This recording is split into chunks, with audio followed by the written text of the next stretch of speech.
Watch Kamala Harris squirm as a reporter presses her on gun control. Madam Vice President, I'm switching gears again. Okay. Quick question. I want to talk to you about gun control. So you've said you support an assault weapons ban and universal background checks, and we actually learned during the debate that you are a gun owner. Mm-hmm.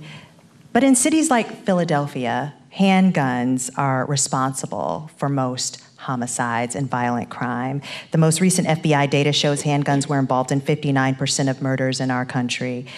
How will you address the issue of the use of handguns? Because a push for an assault weapons ban only addresses a significant but small part of the problem. The reporter nails the issue. Harris' push for assault weapons bans and universal background checks won't touch the problem of criminals with illegal guns. So, first of all, yes, I am a gun owner, and Tim Walz is a gun owner, and we're not trying to take anybody's guns away from them. In 2019, Harris advocated for the confiscation of up to 50 million legally owned firearms, possibly by executive order. She has never explained her change in position. But we do need an assault weapons ban.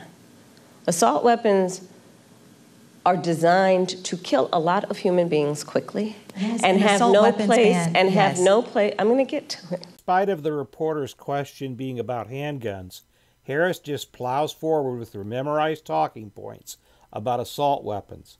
However, the reporter likely knows that they are involved in fewer homicides than knives, clubs, and bare hands individually. Yes. And have no place on the streets of a civil society. We need universal background checks, which, to your point about handguns, is about saying that it is just reasonable to want reasonable gun safety laws that say we should do background checks that we ought to know. It's just reasonable. You might want to know before someone can buy a lethal weapon if they've been found by a court to be a danger to themselves or others. You might just want to know. Harris falls back to her second memorized talking point, so-called universal background checks, again avoiding the reporter's question.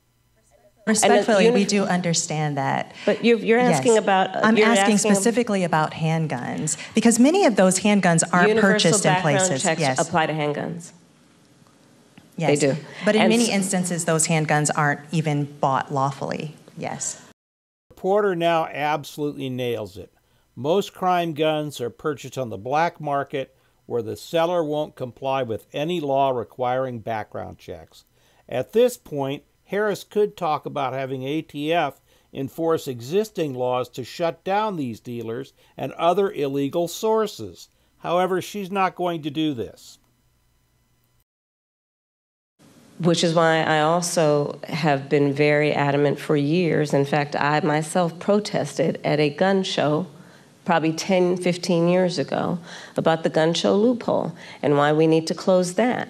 Because what ends up happening is that gun shows at flea markets, gun dealers are not, under existing law in the past, required to register their sales.